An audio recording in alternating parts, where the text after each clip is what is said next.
Marina, não tem problema de eu olhar de vez em quando para o papel, fazer um pouco repórter é essa. Ao Espaço Cultural CPFL. Informamos a todos que as palestras aqui do Café Filosófico, que além de atender o público local aqui do Café Filosófico, também são retransmitidas pela TV 2 Cultura. O sucesso dessa programação está cada vez maior e, por isso, a partir de hoje, vocês estão notando uma diferente formatação das câmaras. Portanto, solicitamos a atenção de todos que, quando vocês quiserem fazer algumas perguntas, depois, esperem primeiro que o microfone chegue até vocês e o cameraman possa enquadrá-los nessa captação.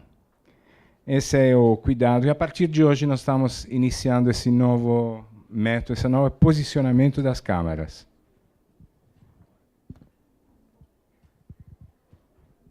Bom, apresentamos esta noite o módulo Café Filosófico, do projeto Novas Identidades, a Vida em Transformação, Sabedoria, Conhecimento e Felicidade. Com o tema Cultura do Excesso, Sobrecarga e Alternativas de Vida, o módulo tem a curadoria do Renato Giannini Ribeiro. Renato Giannini Ribeiro é professor titular na USP, estudou na Sorbonne, é curador do Café Filosófico do Espaço Cultural CPFL desde 2003. E entre suas obras destaca-se A Sociedade contra o Social, o alto custo da vida pública no Brasil. A historiadora Mary Del Priore é a convidada desta noite. Mary Del Priore foi professora de História do Brasil na USP e na PUC do Rio de Janeiro.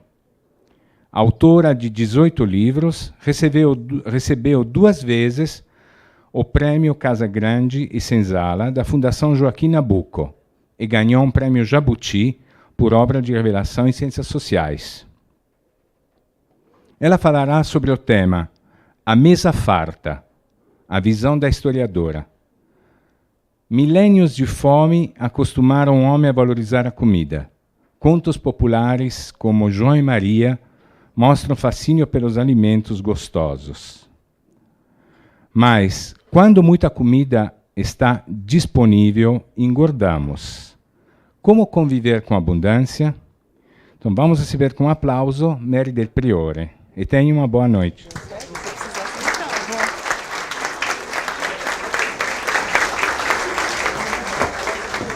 Boa noite. Prazer muito grande estar em Campinas, uma cidade que admiro e que, vista de cima, a gente vê como cresce, como conjuga de maneira harmoniosa esse encontro entre a vida rural e a prestação de serviços cada vez mais sofisticada, uma indústria que vem crescendo. Para mim, que sou professora e que já tive a oportunidade de estar aqui na universidade várias vezes, é de fato um imenso prazer estar aqui. Gostaria de agradecer, então, o convite do professor Renato Giannini Ribeiro, meu colega da USP, também dessa empresa de energia que está, enfim, nos reunindo aqui essa noite. E enquanto vocês degustam os pratos de comida, que aliás estão muito perfumados, eu vou tentar lhes falar um pouco sobre esse tema inventado pelo Renato Giannini Ribeiro, que é a mesa farta. Mas nós todos sabemos que, de fato, a gastronomia e a culinária estão na ordem do dia, quer dizer, desde as agendas políticas, em que nos últimos tempos nós vimos que houve um debate público bastante, eu diria, musculoso entre o IBGE e a Presidência da República, discutindo se o nosso país é um país de famélicos ou de obesos. O nosso cotidiano é invadido também por dietas de todos os tipos, quer nas mídias, quer na televisão, quer através, enfim, de livros, tentando nos propor soluções, né, que tenham a ver com dietética, mas que tenham também a ver com essa possibilidade de vivermos um mundo melhor, para um corpo melhor. E, finalmente, penso eu, no cotidiano de qualquer dona de casa, qualquer ida ao supermercado mostra que determinados alimentos que tradicionalmente faziam parte do cardápio brasileiro, como prosaico, arroz e feijão, hoje já deram lugar a massas, né? E esse é um fenômeno que ocorre no mundo todo, a substituição de determinados grãos, que inclusive requerem um determinado trabalho de manuseio, de preparo. É o caso, por exemplo, de inúmeros grãos na África, que muitas vezes tinham que ser pilados e socados, e que cada vez mais dão lugar à alimentação industrializada. Eu hoje, então, pretendo arrastá-los rapidamente num pequeno passeio sobre essa mesa farta, que é o tema da noite, lembrando, talvez, que uma das primeiras reflexões jamais feitas sobre a saudade ou sobre a necessidade da mesa farta foi feita por Dante Alighieri, justamente na sua Divina Comédia, momento em que ele pensa, mais do que a questão da mesa farta, a questão da fome, né? E ele, então, tem uma bela digressão sobre o quão miserável, o quão pobre, o quão triste, o quão terrível é morrer de fome. Descreve o suplício prolongado, as dores terríveis, descreve inclusive alguns aspectos psicológicos da fome. Diz ele que esse é um mal que nos habita de dentro e que o pior da fome é justamente nos matar lentamente. E Dante sabia do que falava, porque ele fora espectador de um século XIV marcado pela peste negra, que varre toda a Europa e que traz na sua coorte de maldições, quer dizer, daquilo que acompanha a peste, justamente a presença da fome.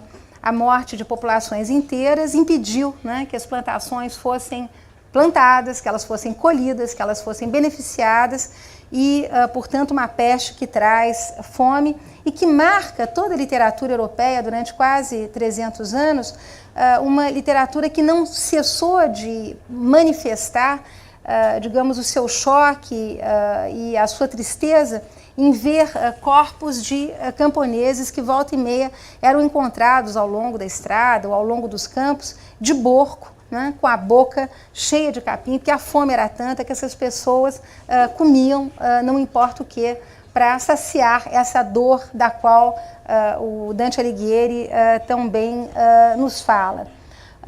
Uma fome também que levou uma parte considerável do campesinato europeu a um determinado momento a consumir inclusive ervas alucinógenas que cresciam nos campos. Era uma maneira de mitigar justamente essas dores da fome.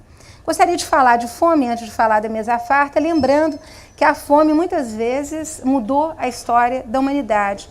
A famosa frase de Maria Antonieta, quando o povo esfaimado de Paris sacudia os portões do Palácio de Versailles, eles querem pão, deem-lhes brioche, né? Foi uma frase que de alguma maneira mudou a história do mundo. E nós sabemos que em vários momentos, não apenas do Antigo Regime, dos tempos modernos, mas também o século XIX, o êxodo dos camponeses irlandeses em direção aos Estados Unidos foi marcado exatamente por essa ausência de alimento, portanto, fome em vez de mesa farta.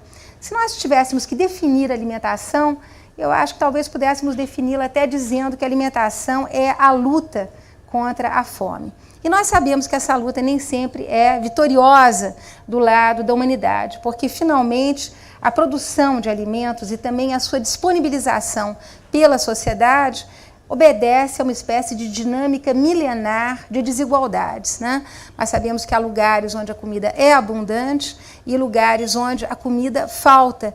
E é interessante como a nossa sensibilidade ela também se comporta diferentemente frente a esses desastres. Eu lembro aos senhores que alguns anos atrás houve uma fome terrível no Sudão, que hoje no norte da África, mais uma vez no Darfur, há um problema de fome que é catastrófico, mas nós acabamos nos emocionando muito mais quando assistimos às perdas humanas provocadas por um tsunami do que nos sensibilizamos quando ouvimos falar das mortes por fome na África. Muitos de nós não sabendo que na África morre-se de um tsunami a cada semana, quer dizer, a fome mata tanto quanto aquele tsunami recentemente matou na Ásia. Mas a história da alimentação, e aqui já começo a caminhar dentro do assunto que vai nos interessar, ela não se restringe a explicar apenas o que é que se come ou quanto se come, mas ela se interessa também por explicar como é que se come. E é um pouco esse assunto que me traz aqui essa noite, né? A mesa farta, que dá justamente mote a esse bate-papo, tem mais a ver com esse tema de como é que se come do que quanto e quantas pessoas comem. E eu queria começar lembrando que essa ideia da mesa farta é uma ideia bastante recente, é uma ideia que nasce nos tempos modernos, porque durante a longa Idade Média, essa ideia de mesa farta, essa ideia de abundância, era vista com muita suspeição, era vista com muita desconfiança. O importante nesse período era justamente fazer frente a uma ética que propunha o máximo de frugalidade na mesa. Não preciso lembrar aos senhores que é um momento, enfim, em que a igreja está muito presente. O pecado da gula não é considerado, como para nós hoje, alguma coisa cosmética que a gente ignora cada vez que passa na frente de uma sorveteria ou de uma creperia, mas era alguma coisa bem concreta, as pessoas temiam pecar e a gula era um pecado importante. E é curioso porque, embora a Idade Média tenha conhecido momentos de fome muito importantes, grandes crises frumentárias, crises de abastecimento, a ideia de uma mesa pobre, de uma mesa frugal, estava muito mais relacionada com certos princípios de dietética que se preocupavam muito com o que é que as pessoas ingeriam e o quanto é que elas ingeriam. E por trás disso, obviamente, esse fantasma da gula, essa ideia, né, religiosa de que era preciso controlar o seu apetite. E esse controle do apetite tinha a ver também com todo o procedimento de sociabilidade em torno da mesa. Cada vez que as pessoas iam para a mesa, elas oravam, agradeciam a Deus pela oportunidade de estar comendo, quer dizer, uma série de rituais também que foram se perdendo ao longo do tempo. Alimentar-se corretamente era alguma coisa que sabia-se que era panágio de alguns poucos, que não estava estendido, né, ao maior número. Essa ideia de estar à mesa tradicionalmente implicava numa alegria, numa satisfação grande de poder compartilhar o alimento e esse combate permanente a uma ideia de que prodigalidade e largueza deviam estar presentes no momento da comida. Nós podemos intuir aí, o que já perceberam alguns historiadores, que talvez essa ideia de uma mesa mais pobre, mais frugal, mais preocupada com o que se comia e quanto se ingeria daquela comida, talvez já fosse uma primeira resposta de uma burguesia que aparece na Idade Média frente aos desperdícios da aristocracia. A aristocracia, possuidora de grandes florestas, podia caçar quando queria, podia comer tudo o que queria, era a dona, obviamente, das grandes plantações e desperdiçava barbaramente alimentos enquanto as camadas desfavorecidas e essa burguesia que já estava nas cidades medievais revoltava contra essa ideia de desperdício. Nasce também, na Idade Média, uma ideia que para nós mulheres é bastante conhecida, da valorização da boa dona de casa que tem uma boa gestão da sua despensa. Ora, a despensa era o tesouro, né, daqueles que não tinham muito. E a mulher que sabia operar com parcimônia, com frugalidade, aproveitando inclusive os restos, eu lembro aos senhores que toda uma indústria alimentar que hoje está arquipresente, que é a indústria do embutido, salsichas, salchichões e companhia, nasce nesse período justamente a reboque dessa ideia de frugalidade e parcimônia e, sobretudo, ela nasce em torno de um conhecimento profundo da utilização dos restos. É com esses restos que essa pequena indústria caseira começa a se desenvolver e se desenvolve também uma ideia de que a mulher econômica, aquela que sabe aproveitar os restos, essa sim é extremamente valorizada. Essa preocupação com o que se comia e um certo desprezo pelo alimento caro e pela mesa farta era de tal ordem que determinados alimentos que hoje para nós são absolutamente corriqueiros, mas que na época eram muito caros, tais como queijo, como os ovos e a própria carne, na tradição popular sugeria-se que, em nome da frugalidade, em nome da economia, esses alimentos fossem sempre substituídos por pão. Então nós podemos imaginar que a dieta medieval, muito apoiada nessa presença religiosa que tem na gula o grande inimigo da mesa farta, nessa mentalidade que é preciso poupar, né? E poupando haverá sempre, é preciso se guardar alimento, vai fazer de um tripé ancorado no vinho, no pão e na sopa uma espécie de cardápio permanente da mesa camponesa, né? É óbvio que esse cardápio ele era rompido no momento dos banquetes, há momentos de festa agrícola, onde há uma abundância alimentar que é compartilhada. Mas a maior parte das vezes o que havia era esse tripé que era cuidadosamente mantido e havia uma espécie de desprezo natural por todas aquelas pessoas que insistiam em comer guloseimas, que tinham exigências alimentares ou então que tinham um gosto muito difícil. Quer dizer, na mentalidade do período, quem tinha esse comportamento, que hoje, obviamente, é confundido, né, com certo esnobismo gastronômico, saber muito bem o que quer comer, escolher muito o alimento, isso na Idade Média era tido como o pior dos defeitos, porque o mais importante era a mesa frugal, o mais importante era combater a gula, a gulodice, e o mais importante era justamente poupar alimentos da melhor maneira possível. E é interessante que essa postura toda frente à mesa frugal, ela se acompanha também de regras dietéticas que estão muito presentes nos livros de medicina que já circulavam, mas também do comportamento que as pessoas tinham no dia a dia, no que dizia respeito ao consumo de alimentos. Vou dar um exemplo curioso, porque eu estou vendo que está muita gente aí tomando uma tacinha de vinho. Havia um cuidado muito grande para não se ingerir o vinho, né, acima de determinada temperatura. O vinho gelado, por exemplo, uma coisa que hoje, né, em qualquer bom restaurante, quando a gente toma um vinho branco, a gente pede que o vinho seja gelado, né, isso naquela época era terrivelmente condenado por uma razão muito simples. Imaginava-se que cada vez que o indivíduo tomasse um copo de vinho, o vinho imediatamente se transformaria em sangue. E nada pior circulando no corpo do que sangue gelado, né? Então tomava-se o maior cuidado para que o vinho estivesse sempre na temperatura.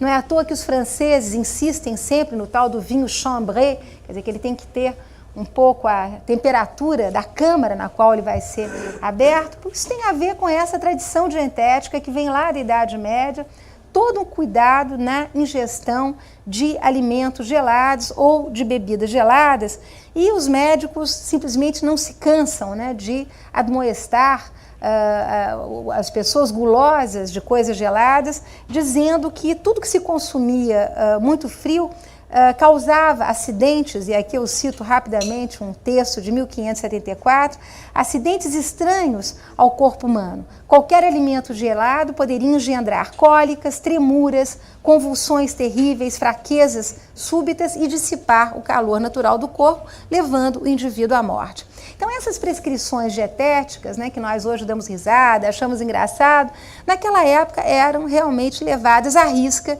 e as pessoas, insisto, tinham muito cuidado com o que comiam, o quanto comiam e de que maneira ingeriam alimento.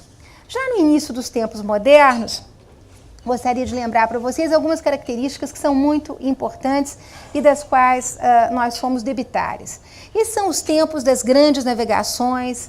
Esse é o momento em que o Ocidente chega na Ásia, chega nas Américas, e o que nós temos é uma viagem das plantas, uma viagem dos alimentos que vai, de alguma maneira, colaborar para que a nossa mesa ficasse mais farta.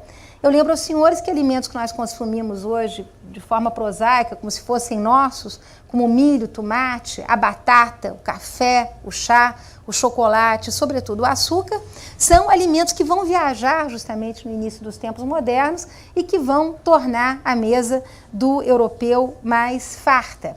Esses tempos modernos são também um momento da invenção da imprensa e um momento de circulação fantástica de tratados culinários. A gente fica achando que livro de receita é coisa muito recente, pois os tratados culinários eles existem desde a Idade Média, obviamente manuscritos, mas com a invenção da imprensa eles vão passar a circular, ensinando as pessoas a preparar os seus alimentos.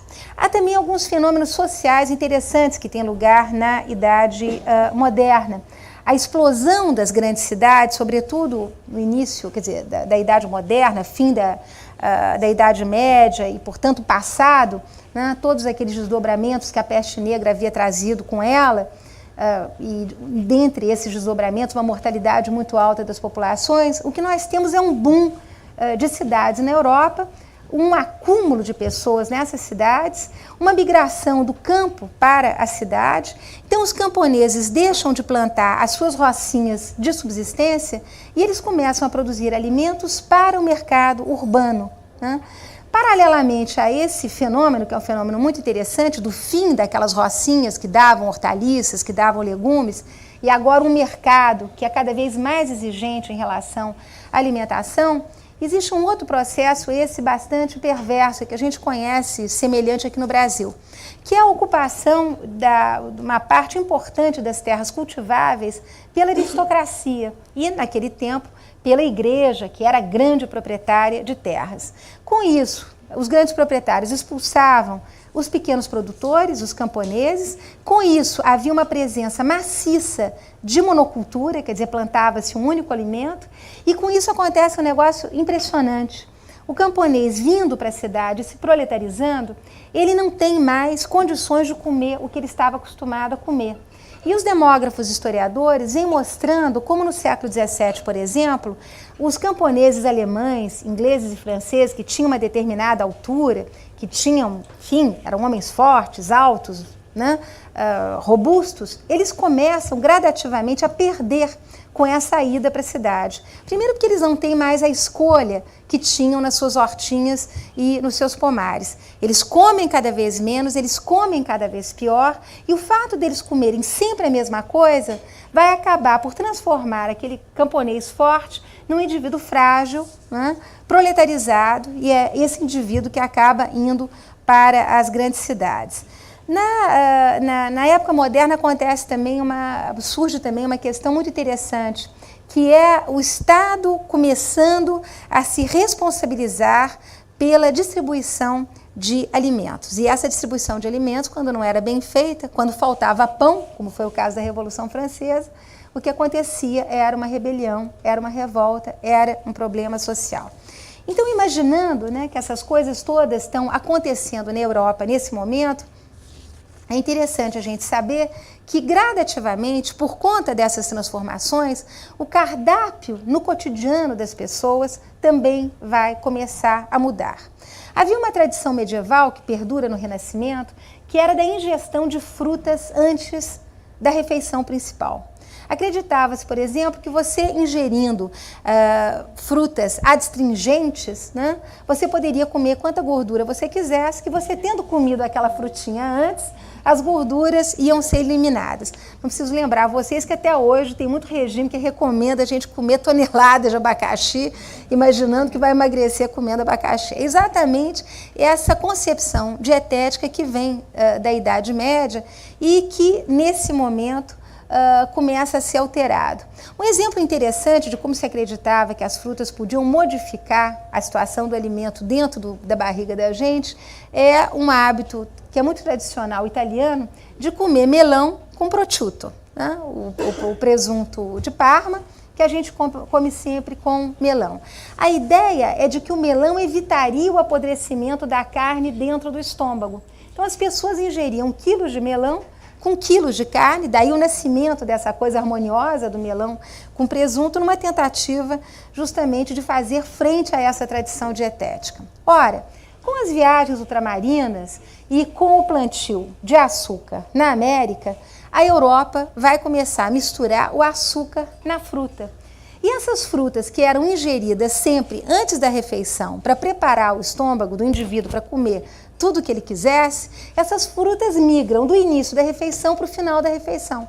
É por isso que hoje a gente, com honrosas exceções, um figo com presunto ou melão com presunto, a gente come a fruta sempre no final da refeição. Isso é alguma coisa que nasce na Idade Moderna, nesse momento em que o europeu, usando o açúcar que vem da América, começa a botar açúcar em cima da fruta, e não só ele vai comer açúcar com fruta, como nasce nesse momento uma coisa também que nós conhecemos muito, que é que são as geleias, que são as compotas de fruta, que são os licores, né? É o encontro da fruta, que era comida no início da refeição na Idade Média, com o açúcar que vem das Américas, que vem das Antilhas nesse momento. É interessante que enquanto o europeu está comendo, né, a sua compota, está tomando o seu licorzinho de frutas, está comendo a sua fruta com açúcar, os nossos índios aqui no Brasil, nesse mesmo momento, tinham a sua mesa farta no momento das celebrações ou religiosas importantes, ou então festas rituais, por exemplo, as festas que preparavam a adolescência das jovens casadoiras, né? O momento da entrada da menina na menarca, que anunciava a possibilidade dela casar, e aí o açúcar misturado à fruta é ingerido de uma outra maneira, nas grandes celebrações de cauinagem, né, que é assim, a fermentação da fruta graças à saliva da mastigação da índia, escolhiam-se sempre índias bonitas para mastigar aquela fruta, e aquilo então criava, obviamente, um teor alcoólico, aquilo ficava dormindo ali, e depois haviam o que os nossos viajantes que testemunham essas grandes cauinagens chamavam de libações com vinhos de fruta. Na realidade não era um vinho de fruta, era o álcool da fruta que fermentava, e esse teor alcoólico transformava o caju ou o abacaxi, que eram frutas bastante conhecidas dos nossos índios, num álcool muito forte, e daí essas libações também, a mesa farta do índio, acompanhando um pouco a mesa farta do europeu. Esse momento das navegações é um momento também que a Europa vai se ver invadida por produtos pelos quais ela vai se apaixonar e que vêm daqui: o chocolate, o café e o chá. São três bebidas que não são alcoólicas, mas que vão começar a disputar na Europa o consumo e a paixão dos consumidores de bebidas alcoólicas. Eu lembro a vocês que a gente sempre pensa Europa, vinho, mas exatamente pela preeminência dos países do norte da Europa, nesse momento, na Idade Moderna, a importância desses países como, enfim, países que vão, enfim, se lançar no comércio internacional, Holanda, Inglaterra, o consumo de cerveja era muito mais importante do que o consumo de vinho. E o chocolate, o café e o chá vão disputar com a cerveja justamente a preferência nacional nesses estados modernos.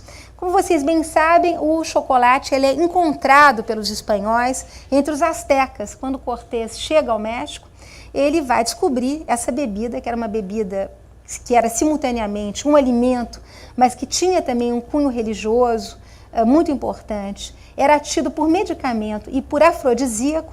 O chocolate era tomado sempre em situações, em momentos de comemorações religiosas, e adicionava-se ao chocolate pimenta, milho. Ele era uma bebida extremamente spicy, quer dizer, muito forte, né, de sabor, e as suas favas eram tão, digamos, tão valorizadas que elas serviam muitas vezes de moeda de troca. Ora, com a vinda dos espanhóis, as ordens religiosas se instalam no México, elas conhecem o açúcar, em vez de misturar o chocolate à pimenta, elas começam a misturar o chocolate ao açúcar e nasce dessa combinação incrível, né, esse nosso motivo de gula, que podemos celebrar agora grandemente na Páscoa. Todo mundo ganhou os seus quilinhos graças a essa descoberta de Cortés quando chegou ao México. O Cortés leva o chocolate para a Espanha, o imperador Carlos V prova essa maravilha que ele diz que é precioso, que é uma preciosa e medicinal bebida, e a aristocracia, o hábito de consumo de chocolate rapidamente é difundido entre as aristocracias espanhola, vêneta, enfim, as várias cortes na atual Itália, e na França. Torna-se realmente a bebida dos aristocratas, e há um tal monopólio, aquilo é um tal luxo, que só a partir do final do século XVII é que os reis europeus vão consentir que o chocolate fosse consumido por outras classes sociais que não a aristocracia. Uma outra planta arbustiva cujo fruto vai fazer sucesso na Europa é o café. Como vocês sabem, o café vem do Iêmen. ele já era vendido nos portos venezianos, são os italianos que vão difundir, não é à toa que o café expresso italiano é ainda hoje um dos grandes luxos degustativos que nós temos, e são os italianos que vão se encarregar de difundir o café por toda a Europa, e com tal sucesso que no século XVIII não havia quem não conhecesse a tradicional mistura de café com leite. Quer dizer, o café com leite, em 200 anos, ele já está absolutamente, já tinha contaminado, já tinha apaixonado a Europa. E o café começa a ser consumido exatamente como um açúcar, como um remédio, né? Acreditava-se, e há uma série de tratados de medicina portugueses que mostram claramente como o açúcar é recomendado para todo mundo que sofre de vertigem, de estupor, de apoplexia, de sono profundo, de hidropisia, de fluxo, de catarro, de males de ouvido, de palpitação, de cólica, de flatulência, até de quedas. Quem cair, quebrasse alguma coisa, tomando café, ficaria bom. Então é interessante a gente olhar um pouquinho esses tratados de medicina para ver como, de fato, o café era uma espécie de remédio para todos os males. É interessante que nasce na Itália também, alguma coisa que nós conhecemos muito, que são os espaços para consumir café, ou seja, os cafés, né? Da Itália, os cafés vão para a Inglaterra, tem o nome de coffee houses, depois eles vêm para a França, onde o café até hoje é um lugar de sociabilidade muito importante, mas contrariamente aos dias de hoje, que a gente entra no café para dar risada, conversar, paquerar, olhar um pouco o pessoal na rua, os cafés, entre os séculos XVII e XVIII, eram um lugar realmente para grandes especialistas. As pessoas iam com a mesma reverência, com a mesma seriedade que deviam entrar na igreja. Eram lugares extremamente calmos, onde se debatiam, né, ideias muito finas, onde se discutiam, inclusive, os princípios, né, os filósofos do iluminismo eram grandes frequentadores de café, onde se jogava cartas ou damas, que eram tidos por jogos muito intelectuais. Então era, de fato, um lugar que já reunia a intelectualidade.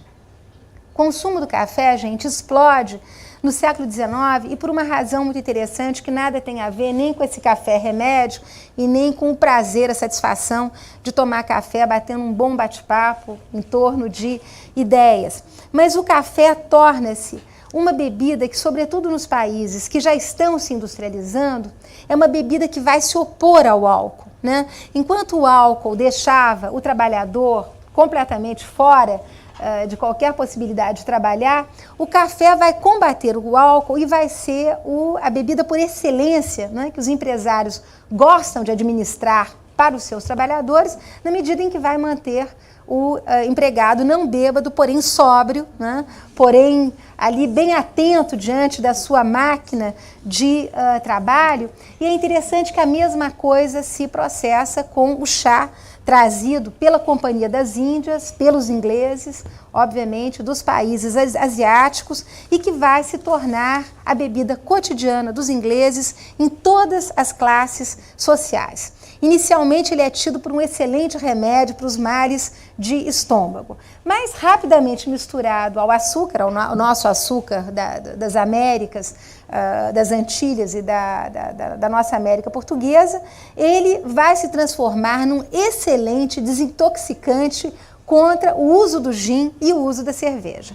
Então, os empresários, né, dos países protestantes, e quem lê país protestante sabe que lá o trabalho é uma religião, atentos para o fato de que tanto o café quanto o chá deixavam os seus trabalhadores muito ativos, muito solertes, muito acordados, vão transformar realmente o chá e o café na grande bebida dos trabalhadores e operários dos países protestantes. Só que o chá tem uma peculiaridade, ele acabou por desenvolver toda uma cultura feminina, né, em torno do serviço do chá. É curioso que na Inglaterra, sobretudo, todo um código, toda uma etiqueta, toda uma gestualidade, enfim, toda uma cultura feminina em torno dos equipamentos requintados que são utilizados para servir o chá, o bule de prata, o açucareiro, a xícara de porcelana, na maior parte das vezes vinda, né, da Ásia, vai acabar transformando o chá numa bebida feminina em oposição ao café que o homem toma na rua, toma nesses cafés, onde ele vai encontrar, então, os seus colegas, vai conversar um pouco, vai jogar cartas. Então, ao longo dos séculos XVIII e já caminhando para o XIX, essa cultura do chá e do café como uma cultura de gêneros muito diferenciados. E graças ao nosso açúcar produzido aqui na terrinha, essas bebidas quentes vão se acompanhar da ingestão de tudo que é doçaria, né? É o momento em que bolos, pãezinhos adocicados, geleias, né, e outros alimentos nutritivos vão acompanhando o consumo de chá, chocolate e café. É interessante que nós passamos, então, da Idade Média, onde temos uma dietética extremamente formal, onde é proibido comer, onde o chique é ter a mesa frugal, onde comer com abundância é coisa de camponês, é coisa de pobre, rico come pouco, come bem, come frugalmente. Nós caminhamos para uma idade moderna que começa, graças justamente a esses produtos que vêm de outras regiões do mundo, apurando o seu paladar. E a Europa não está apenas atenta àquilo que ela pode importar de outras regiões. Ela começa a apurar o seu paladar também frente àquilo que ela consumia ou que era plantado ali. Então é interessante como aparece a partir do século XVII uma moda que nós hoje procuramos aplicar da melhor maneira, que é a do prazer de comer legumes e verduras. Isso não existia antes. Comer mato, como dizia-se então naquela época, era se identificar, né, a comida prosaica dos camponeses que justamente faziam as suas sopas de mato, faziam as suas sopas de tudo aquilo que eles conseguiam fazer crescer, né, nos seus pequenos terrenos. Então, a ingestão de legumes e de verduras entra na moda justamente à medida que o europeu vai apurando o seu gosto. Tudo que antes era considerado terreno e vulgar, ou seja, coisas que cresciam embaixo da terra ou muito próximo à terra, como champignons, entram na moda justamente nesse período. Alcachofras, champignons, aspargos, qualquer tipo de broto muito sofisticado, comia-se inclusive o broto da vinha, né, da uva, preparado de forma muito sofisticada, vai se tornar moda ser ingerido nesse momento. Mas é interessante, isso não se torna moda porque é bom para a saúde, nem porque há preocupações dietéticas atrás desse consumo. Isso se torna moda porque torna-se moda consumir coisas diferentes. Torna-se moda ter uma escolha, ter um cardápio cada vez mais sofisticado. Quer dizer, deixa-se de comer o mesmo, né? Sai-se daquela frugalidade de repetir sempre o mesmo alimento e o europeu começa a diversificar o seu cardápio. E ele diversifica não apenas com relação aos legumes e vegetais, mas também com relação às carnes. Aterriza nesse momento na Europa uma ave que nós conhecemos também e que ingerimos no final do ano, que é o peru. Conhecido como galo da Índia, essa ave enorme, robusta, saborosa, vai se adaptar tão rapidamente à Europa que em muito pouco tempo o peru fica até mais barato do que determinadas aves que eram consumidas pela aristocracia e com as quais nós nem podemos sonhar, né? A aristocracia consumia, por exemplo, cisne, consumia um pássaro marinho chamado cormorão, que vocês já devem ter ouvido falar, ou consumia pavões, né, nas ceias muito requintadas. Uma mesa farta de banquete, assava-se um cisne, assava-se um cormorão, assava-se um pavão. Quer dizer, são aves que nós não comemos mais, exatamente porque o peru tem uma carne tão abundante, tão suculenta, tão gostosa, e ele se adaptou rapidamente, então ele substitui essas carnes muito sofisticadas. Acontece também um fenômeno de transformação interessante com a carne vermelha. Comia-se muito pouca carne vermelha. A carne vermelha era identificada a uma comida de camponês. O camponês, que tinha um estômago rústico, que tinha um estômago grosseiro, podia ingerir essa carne que, segundo os médicos dietetistas, era uma carne extremamente fria. Então, o que faz a aristocracia nesse momento para ter uma mesa mais diversificada?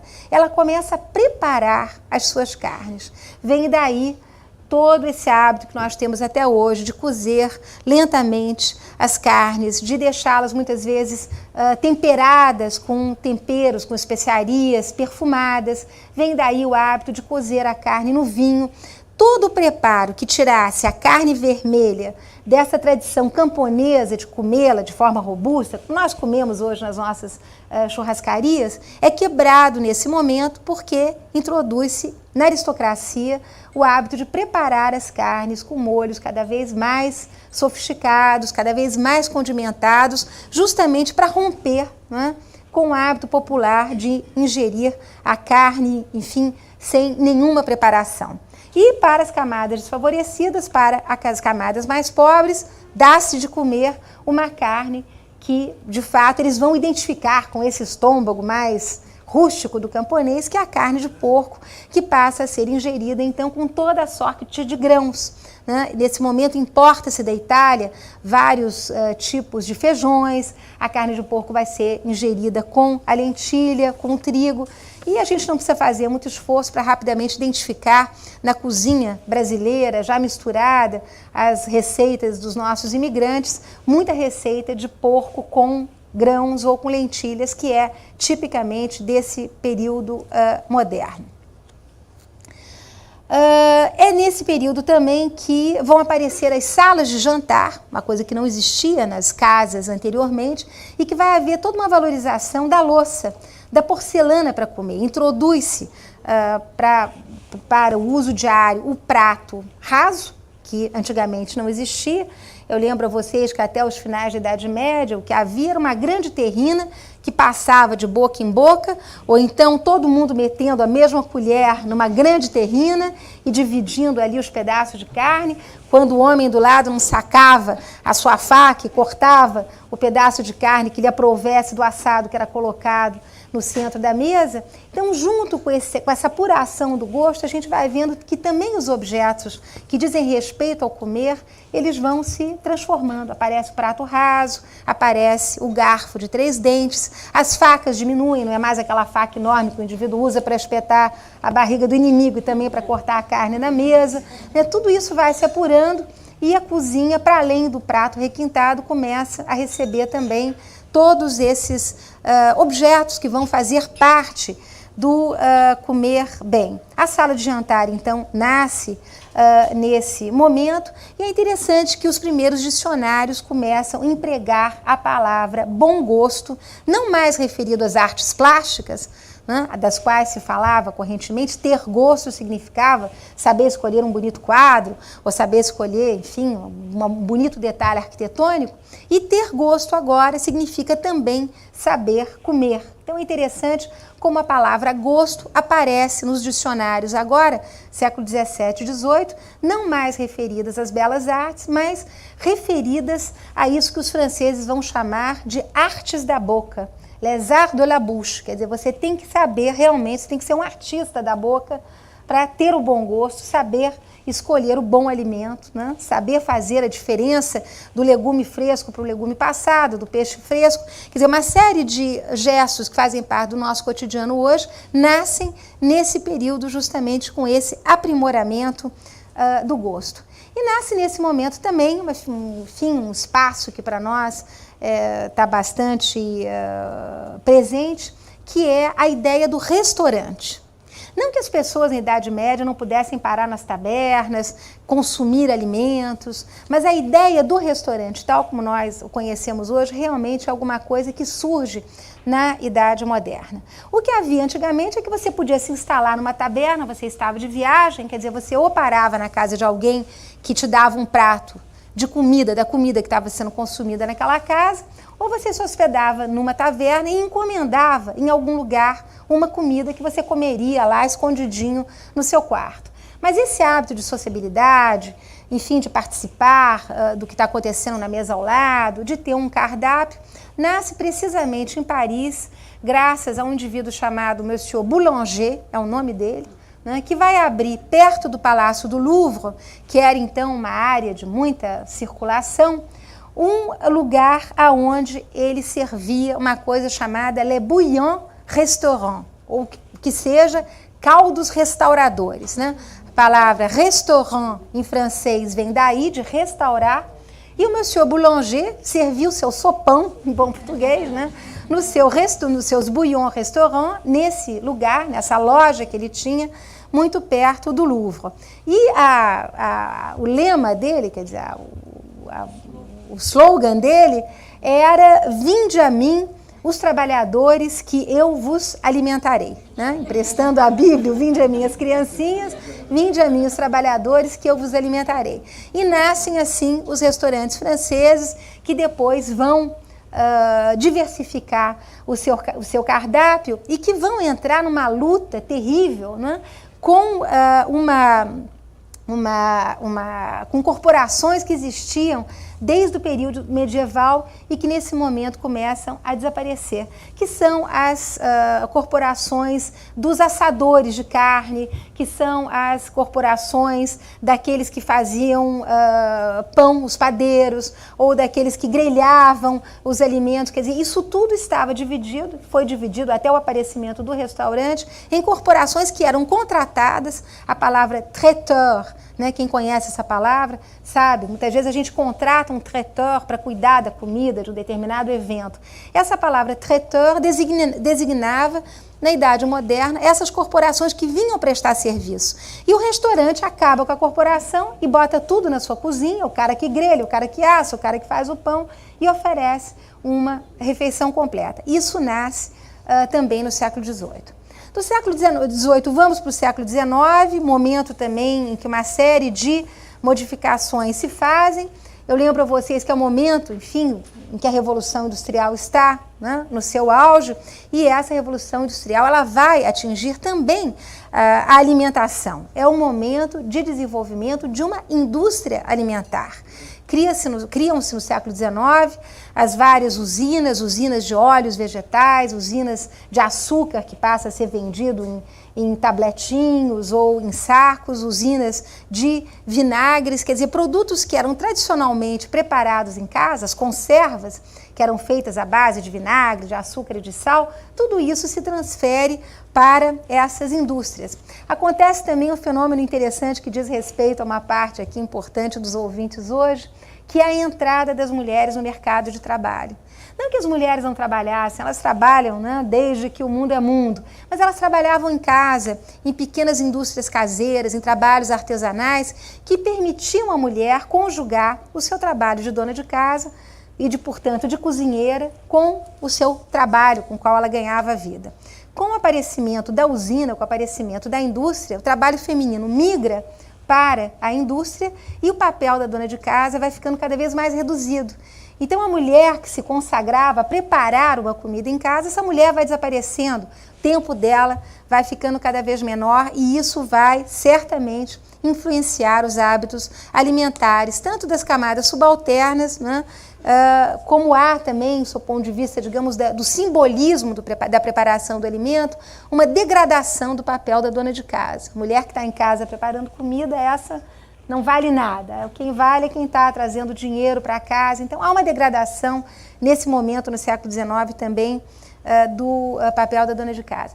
E um outro elemento que é muito interessante é que a Europa se transformara, por força justamente da Revolução Industrial, da riqueza, da pujança, das colônias que a Europa tinha a lemar, numa espécie de placa giratória de todos os produtos gastronômicos que então passam a circular rapidamente pela Europa antes de serem despachados para outras partes do globo. Então esse é o momento em que a Europa começa a consumir banana vinda da África, ou litias vindas da Ásia, ou óleo de noz, ou óleo de girassol vindo dos países, quer dizer, dos países, não estavam ainda nem formados, mas das regiões as mais variadas do Oriente Médio. E com essas transformações todas que eu estou aqui elencando para vocês, nós vemos o aparecimento, né, de uma figura que hoje está cada vez mais presente na mídia, que é o nosso gourmet. Né? A gente vive ouvindo gourmet na televisão, dando aula de como preparar alimentos. Isso tudo aparece justamente no século XIX, com uma ascensão de uma burguesia que tem um poder aquisitivo cada vez maior e que agora não só vai aos restaurantes sabendo muito bem o que ela quer comer, né? Que ela vai sempre em busca de produtos que estão cada vez mais requintados e que vêm cada vez de mais longe, mas mais do que isso, essa burguesia ela vai também acompanhar um fenômeno que nasce no século XIX, que é o turismo. né? Então a burguesia passa a viajar, ela não se satisfaz mais de comer nos melhores restaurantes em Paris ou Londres, mas ela agora quer ir para Alexandria para conhecer como é que se come no Egito, ou ela quer ir para a Itália, para as melhores cidades italianas para ver como é que se come na Itália ou na Espanha. É um momento realmente do boom do turismo e a burguesia acompanha esse boom e ela vai para os diferentes países para ver como é que se come regionalmente, como é que é a comida regional de cada país. Se algum dos senhores, algum dia, tiver a oportunidade de ir à Biblioteca Nacional do Rio de Janeiro ou ir ao Museu Imperial de Petrópolis, eu sugiro que peça para consultar a coleção de menus feita por Dom Pedro II. É fascinante, vocês sabem que Dom Pedro II foi um grande viajante, ele não apenas viajou para o Oriente Médio, como ele conhecia muito bem a Europa, para onde ia regularmente, e é muito interessante a gente pegar esses cardápios todos para ver o que se comia nos barcos, nos navios, nesses restaurantes famosíssimos europeus. E, ao mesmo tempo que é interessante, é um pouco decepcionante, porque, contrariamente às milhares de novidades que a gente pode imaginar que o século XIX tem inventado, na realidade as pessoas tinham curiosidade de descobrir pratos. É o momento, por exemplo, da entrada da massa italiana com molho de tomate nos cardápios dos restaurantes chiques de Paris. Antes não se comia pasta, não é, com al sugo. E a partir do século XIX está lá no menuzinho que o Dom Pedro II traz para o Brasil, pasta al sugo. Ele era diabético, mas era dado a uma pasta al sugo, pelo menos lia lá no menu. E esse é o momento também em que começam a se vender os best-sellers de culinária. É muito interessante. Tem um livro francês, por exemplo, que vendeu 300 mil exemplares na segunda metade do século XIX. Um livro de culinária. Não era o Paulo Coelho, mas era um livro de culinária que conseguiu vender 300 mil exemplares, né? E esse é um momento também em que todo um saber sobre comer bem vai se consolidar. Nasce no século XIX uma preocupação muito grande com a composição dos pratos, o que se come com o quê, né? Sabe-se perfeitamente que não se pode comer pirê de batata com batata frita no mesmo prato, né? Então, noções como essa, né, que hoje a gente sabe, conhece muito bem, embora haja quem goste de comer pirê de batata com batata frita, sem temer a balança do banheiro ou da farmácia, mas enfim, a gente sabe que não se serve pirê de batata com batata frita. Esse saber sobre o que vai com o que nasce justamente no século XIX. Então, o que se come com o que, a organização do serviço, o que se come primeiro? É uma entrada salgada, seguida de uma sopa, seguida de um peixe, seguida de uma carne, seguida de um queijo, seguida de uma salada, seguida de uma sobremesa. Quer dizer, esta é a ordem, né, que nós sabemos é mantida em qualquer restaurante. Até quando a gente vai no rodízio, a gente sabe que a gente vai comer, né, nessa ordem, embora esteja tudo ali, né? Esse é um momento também em que, para além dessa organização dos serviços, há uma definição do lugar de determinados legumes ou determinados vegetais que passavam da sobremesa para a entrada, da entrada para a sobremesa. É o caso da alcachofra, que era comida como sobremesa, né, até o final do século XVIII. A partir do final do século XVIII e início do XIX, determinou-se que o lugar da alcachofra é a entrada, seja lá o que for. Ela tem que ser comida nessa sucessão. Ela jamais será comida com açúcar no final da refeição, como provavelmente fazia-se no início do século XVI. E é interessante como determinados legumes passam também eles têm um upgrading, né? Eles passam para, digamos, eles ganham um status. É precisamente o caso da batata, que quando chega à Europa, trazida, enfim, pelos espanhóis, ela é comida pelos porcos, ela é uma ração alimentar de animais. Com as grandes fomes, sobretudo do século XIX, ela passa a ser comida de operários, de trabalhadores, mas graças às receitas, né, de grandes gastrônomos como Louis Parmentier, a batata ganha esse status de comida fina. E é no século XIX também que os nossos mercados, as nossas feiras, elas vão ganhar o status de vitrine, de exibição dos melhores pedaços para o burguês, que vai à feira não para comprar um quarto de vaca, mas ele vai para comprar o filé mignon, ele vai para comprar agora um pedaço preciso. Quer dizer, a gastronomia, ela vai adquirindo lentamente esse status, de um saber sobre os alimentos e sobre o que se come e como se come. Não preciso dizer a vocês que a química, já no final do século XIX, está extremamente desenvolvida e que a noção de consumo, que é uma noção também que nasce no início do século XIX, porque há uma tal prodigalidade de produtos, há um tal número de inovações, lembro aos senhores que a água encanada data desse período, há uma tal prodigalidade de invenções, eletricidade, data desse período, quer dizer, essa noção de consumo, de muita coisa para escolher, acaba por mudar a vida das pessoas e, finalmente, por mudar também o consumo alimentar, né? Esse é um momento de guerras, e agora já estou passando para o século XX, estou vendo que está na hora da gente terminar.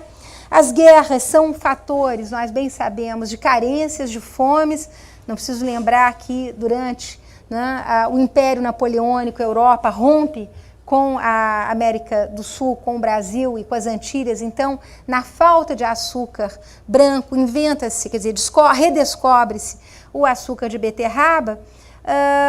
É um momento, portanto, de fomes, mas de descobertas. Depois da Primeira Guerra Mundial, por exemplo, o chiclete, que é uma goma de mascar mexicana, inunda o mundo. E depois da Segunda Guerra Mundial, nós somos inundados pela poderosa Coca-Cola. Mas realmente há uma série de mudanças nesse período e os Estados Unidos vai sediar algumas transformações importantes. Eu vou dar só 2 exemplos, porque todos nós conhecemos bem as duas marcas, né? Uma das primeiras transformações importantes diz respeito, já no início do século XX, a uma espécie de obsessão por regimes dietéticos que vai tomar conta dos Estados Unidos, e são regimes que não são puramente dietéticos, eles têm também um quê de religioso. É o caso, por exemplo, de uma figura que todos nós conhecemos bastante, que é a do Dr. Kellogg. Quem não conhece o sucrilho Kellogg? Ora, o Dr. Kellogg era um médico, dono de um sanatório ligado à Igreja Adventista do Sétimo Dia. E o Dr. Kellogg estava preocupadíssimo com a saúde dos americanos e ele vai bolar milhares de dietas, algumas bastante bizarras. Por exemplo, ele era a favor de que o indivíduo consumisse num dia de 5 a 7 quilos de uva e depois se prestasse a lavagens estomacais absurdas. Mas ele não se contentou em inventar o sucrilho, inventar dietas completamente mirabolantes.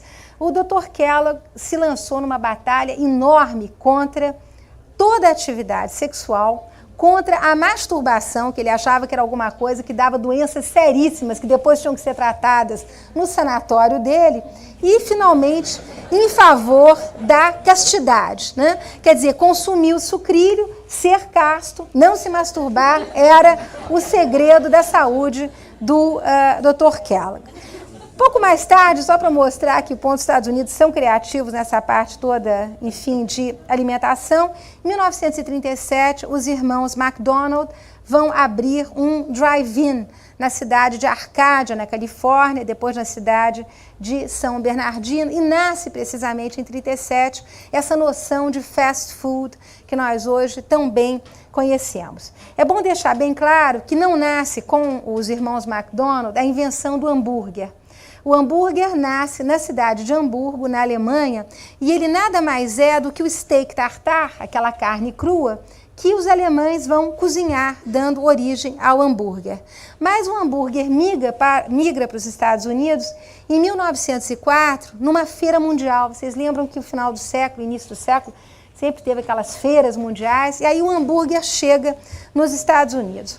O que os irmãos McDonald vão inventar, e é isso a característica deles, é a possibilidade de nós termos uma refeição preparada numa linha de montagem, como se fosse um carro, como se fosse um liquidificador, qualquer produto industrialmente concebido, uma refeição que é homogeneizante, que é padronizante e que pode ser comida em 15 minutos.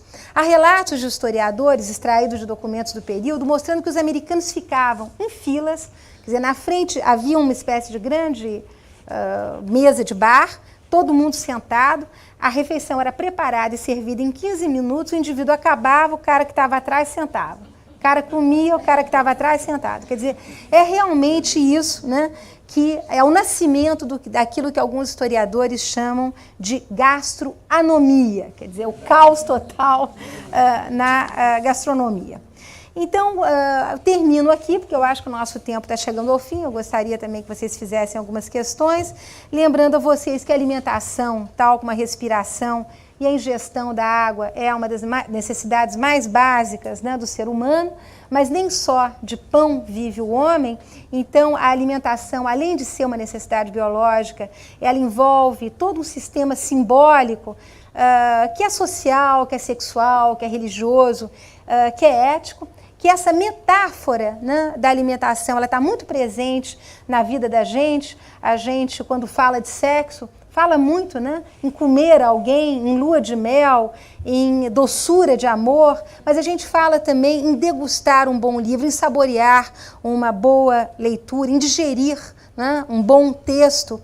Então, saber e sabor são palavras, como vocês estão vendo, derivadas de um mesmo radical, sapere, ter gosto. E eu espero, então, que essas rápidas informações sirvam para que vocês tenham cada vez mais gosto em saber cada vez mais sobre a história da alimentação. Muito obrigada.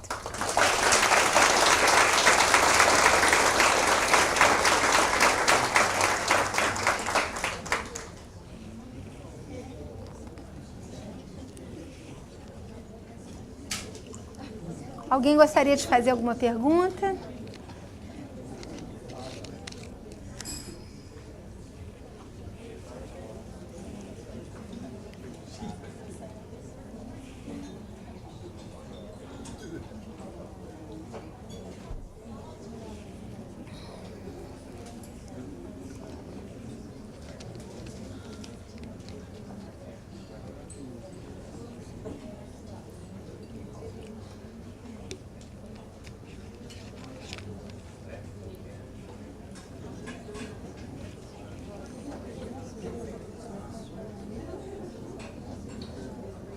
Bom, se não houverem perguntas, eu vou jantar.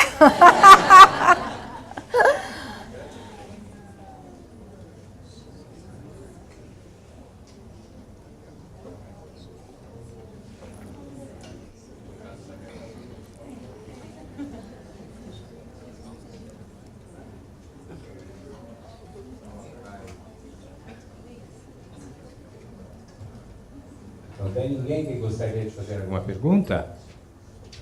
Não tem problema nenhum. Tem problema nenhum. Não se nenhum. intimidem. Tem, por favor. Você comentou da cerimônia do chá na Inglaterra, né, que tem uma grande importância, o chá da tarde, o chá das 5. Mas a cerimônia do chá é muito difundida no Japão, né? Exato. O chá verde. E isso teve alguma influência ou desenvolveu separadamente na Europa? Eu acho que nós poderíamos procurar simetrias, imaginando que a mulher também, na cerimônia oriental, ela tem um papel simbólico muito importante. Mas eu acho que não há correlação.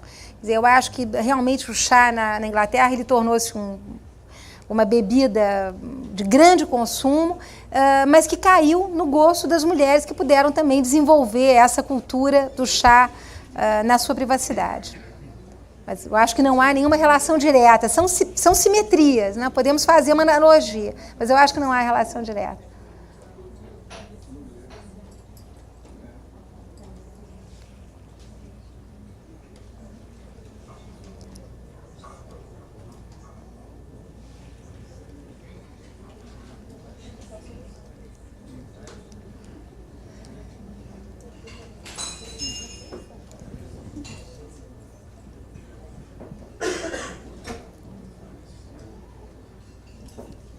Ninguém vai fazer alguma pergunta?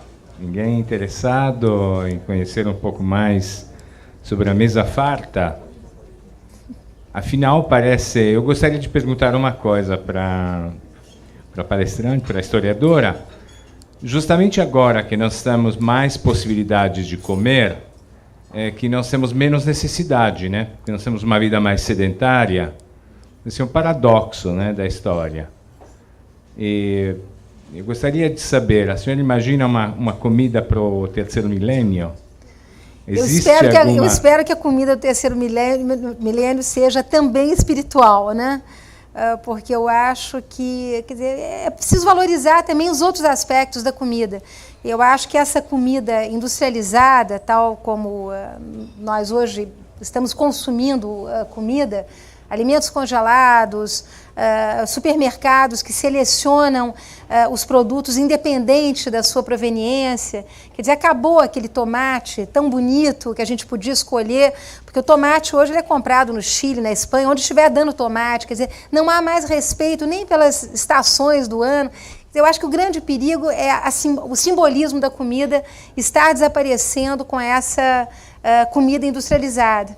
Não é à toa que na Europa hoje em dia há um movimento muito grande de valorização do pequeno fornecedor da esquina ou de um determinado mercado onde se vai buscar um produto específico, porque eu acho que lá ainda se luta para preservar o aspecto simbólico do alimento. Então, eu espero que no terceiro milênio o alimento espiritual, quer dizer, para além de uma distribuição de alimentos maior, porque nós vivemos o paradoxo de ter um mundo abundante de comida e com milhares de famintos, mas para além disso também esse aspecto simbólico do alimento, que repartir o pão não seja comprar o pão fatiado, mas seja de fato poder partir o pão e com todo o simbolismo, né, de fraternidade que há por trás disso.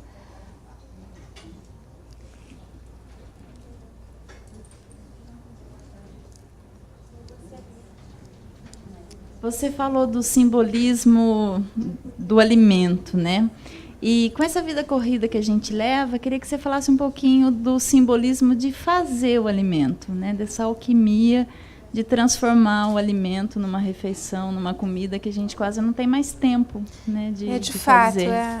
Eu acho que as mulheres estão particularmente... quer dizer, o ônus da mulher que trabalha, que tem 2 jornadas de trabalho, acaba se complicando, mas eu acho que não se deve desistir jamais, né? Eu acho que, então, acordar mais cedo, fazer um bolo no final de semana, deixar preparado alguma coisa para de noite, eu acho que vale a pena o esforço. Mas eu acho que os homens vêm participando muito da cozinha. Quer dizer, eu acho que a cozinha hoje é um lugar compartido, é um lugar de convivialidade. Eu acho que, da mesma maneira que se inventou a sala de jantar no século XVIII, hoje nós temos salas que se abrem para a cozinha. Então, eu acho que há uma integração em torno da mesa que talvez ajude a trazer de volta essa parte mais simbólica mesmo de como se alimentar. Né? Mas eu, particularmente, moveria uma guerra contra o supermercado, porque eu acho que o supermercado ensina a comer mal, ensina a comer pasteurizado, ensina a comprar sem crítica. Né? Agora, com essa coisa de você ter o produto que o supermercado faz e que é mais barato, você acaba realmente fazendo com que o seu bolso, e que é muito importante, se imponha a essas outras questões que tem que vir junto com a comida. Né? Mas eu sou pela valorização dos pequenos produtores, sou pela valorização do produto tratado com mais cuidado, pela valorização do profissional que oferece o produto com mais cuidado. Quer dizer, por essa simbólica toda do alimento, que ele esteja presente também, né, na escolha do alimento.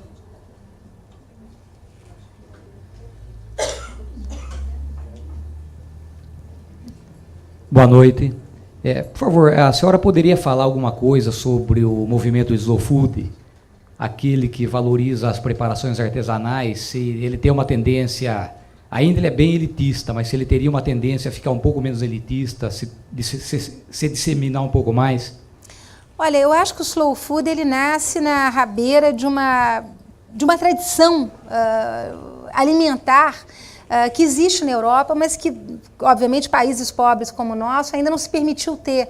Quer dizer, uma tradição de centenas de anos de conhecimento gastronômico, de valorização, digamos, dos produtos que são ingeridos, e dessa história que eu acabei de resumir aqui rapidamente.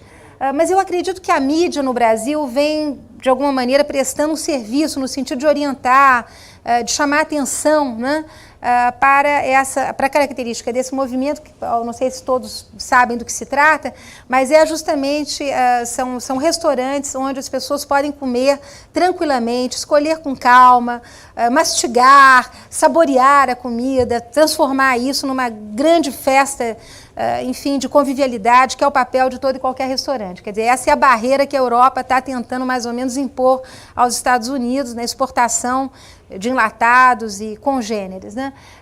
Eu espero que isso seja, sim, exportável.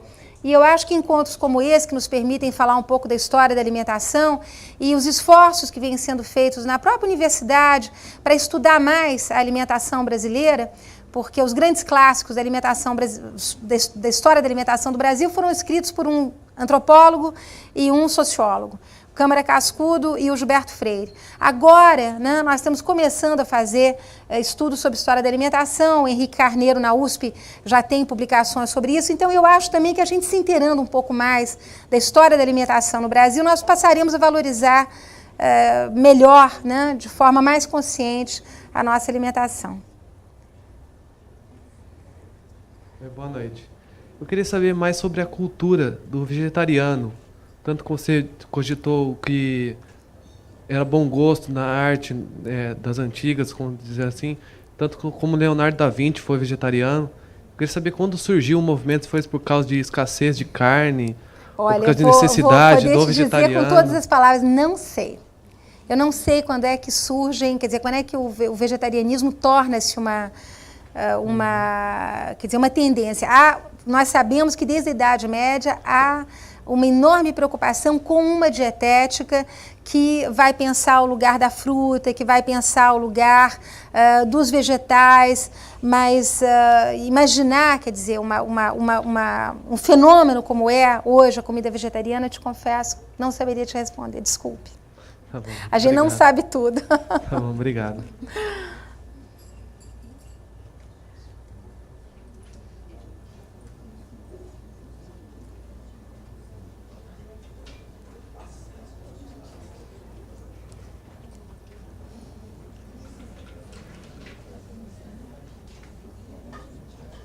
Boa noite. Eu gostaria de perguntar para a senhora sobre o nosso querido café brasileiro, a importância que tem para nós, né? Chamado na linguagem popular o quebra-gelo, onde que gera a aproximação das pessoas para o elo de amizade e aproximação, né? Estamos aqui dentro do café filosófico também, que nos recebe com carinho. Então, eu gostaria de dar os parabéns para o Café Filosófico e saber algo do nosso cafezinho brasileiro e a bebida chamada pingado, que é o leite com café. Muito agradecida. Boa noite. Eu agradeço a sua questão. Nós já tínhamos falado da importância justamente do café chegando no século XVIII, até antes, na Europa, desse enorme modismo que se transformou a mistura do café com leite. E, quer dizer, as páginas da nossa história, talvez as mais importantes, foram escritas durante o chamado ciclo do café, né, que começa no final do século XVIII, início do século XIX, e que vai unir justamente São Paulo ao Rio de Janeiro, graças ao Vale do Paraíba, onde nós temos páginas das mais notáveis da história do nosso café brasileiro, não apenas como cultura do vegetal em si, mas como história propriamente dita. São essas fazendas de café que vão, de alguma maneira, apoiar Dom Pedro I na independência do Brasil, são essas fazendas de café que vão criar riqueza suficiente para o Rio de Janeiro se transformar no final do século XIX, na Belle Époque, no grande centro urbanístico e cultural que o Rio de Janeiro foi. São essas fazendas de café que dão origem à nossa, entre aspas, aristocracia do café, todo um patrimônio material que dorme lá nesses casarões que hoje estão abertos, né, à visita. Então, é muito mais do que o pingado ou o cafezinho, mas são mais de 150 anos de história do Brasil, com as suas páginas difíceis também, da história da escravidão, da história das rebeliões escravas dentro das fazendas de café, da história das alforrias, da história do movimento de abolicionismo, tendo como cenário as fazendas de café. Então, podemos dizer que a história do Brasil está intrinsecamente ligada à história do café.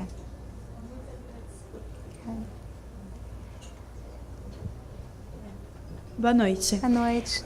Na sua fala, você traz bastante correlações em relação à mulher, na transformação do papel da mulher, na questão do gênero, homem, mulher. Eu gostaria de ouvir um pouco sobre a questão da criança. Como que a criança entra para o convívio social da família, ali na questão das refeições, quando os pais começam a ter essa preocupação com a alimentação das crianças. Isso na história. Eu te agradeço, é uma questão longuíssima, eu sei que nós temos que encerrar, mas eu diria que essa preocupação, digamos, com uma dietética infantil, ela nasce no final do século XIX, já com as nossas faculdades de medicina, digamos, preocupadas com a mortalidade infantil, que no Brasil sempre foi elevadíssima, e os números são aterrorizantes, né? até o início do nosso século. Tradicionalmente, para compensar essas altas taxas de mortalidade, a preocupação de toda mãe, sobretudo das mães pobres, era de arredondar a criança. O importante não era de dar nutrientes para a criança, mas de arredondá-la. E esse arredondamento vinha muitas vezes com a ingestão de farinhas e de feculentos que tornasse a criança rechonchuda, imaginando que a gordura seria um antídoto contra doenças de todo tipo. Ora, muitas vezes aí residia o perigo, né? Os estômagos frágeis das crianças não estavam acostumados, não é à toa que as mães africanas, as nossas mães negras, inclusive, habituavam-se a mastigar esses alimentos antes de passar para a boca das crianças, na tentativa de torná-los mais digeríveis, não é mesmo? Mas essa ideia sempre de arredondar a criança foi, já que estamos aqui num seminário sobre alimento, uma faca de dois legumes. Porque, por um lado, alimentava, arredondava a criança, mas, por outro lado, era uma porta aberta para todo tipo de problema gástrico, disenterias e tudo mais. Quer dizer, uma preocupação com aquilo que a criança vai ingerir é uma preocupação muito recente nossa, e ainda nas nossas camadas desfavorecidas, nós vemos muitas vezes as mães comprando danoninho e comprando toda a sorte de preparados industriais, em vez de alimentar a criança com carne ou com leite, que às vezes custa mais barato, é muito mais saudável. Então, eu não gostaria de falar em educação alimentar, acho um pouco preconceituoso, há pessoas que não têm educação alimentar. Não é bem isso, né? Mas eu pensaria talvez numa maneira das pessoas estarem mais informadas sobre como se alimentar e como alimentar os seus filhos. Eu acho que falta no Brasil uma política de saúde pública que dê, digamos, esclarecimentos a esse respeito. Tá? Vamos encerrar. Olá, boa noite. Boa noite. Eu gostaria que a senhora falasse um pouco mais sobre a questão feminina envolvida na alimentação, porque me parece que as mulheres sempre alimentaram o mundo, né? E, a partir do século XIX, como a senhora falou, os homens se colocaram numa posição de grandes chefes, né? E parece que hoje há uma desvalorização, alguns até não gostam de cozinhar muito. Eu gostaria que a senhora falasse sobre isso. Eu acho que nisso há um equívoco, porque os grandes chefes sempre foram homens, né?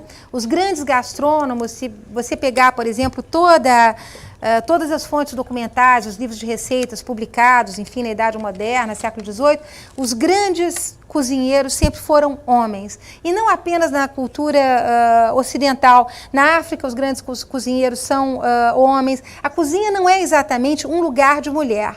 É um lugar de mulher nas camadas desfavorecidas, é um lugar de mulher na aristocracia que tem quem cozinhe para os aristocratas, mas aí os aristocratas certamente contratam o cozinheiro e não a cozinheira. Mas, tradicionalmente, a grande cozinha é o lugar dos homens, não é o lugar das mulheres, né? E eu acho que isso hoje, quer dizer, continua, né? Os grandes chefes são sempre homens, é difícil romper com essa tradição. O manuseio, enfim, de peças grandes, se nós imaginarmos o que era uma cozinha no século XVI e XVII, com aqueles fornos enormes, imensas caçarolas, imensos utensílios de cozinha, realmente era um manuseio, eram pilotados por homens. Não há nenhum demérito nisso, são questões de cultura. Não há exatamente uma separação.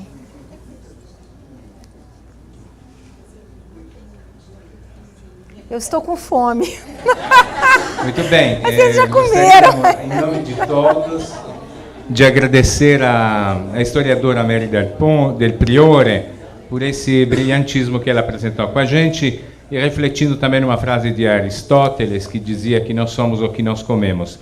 Fica aquela dúvida, né? Quem é o homem de hoje nesse mundo pós-industrial, né? Lembro a todos, informamos que na próxima semana daremos início a 2 novos módulos do projeto. Às segundas-feiras, às 19 horas, apresentaremos o módulo A Crise da Razão no Mundo Contemporâneo. Então, toda segunda-feira tem esse encontro com a curadoria do José Arthur Giannotti e Marcos Nobre. A primeira palestra será do professor Marco Zingano.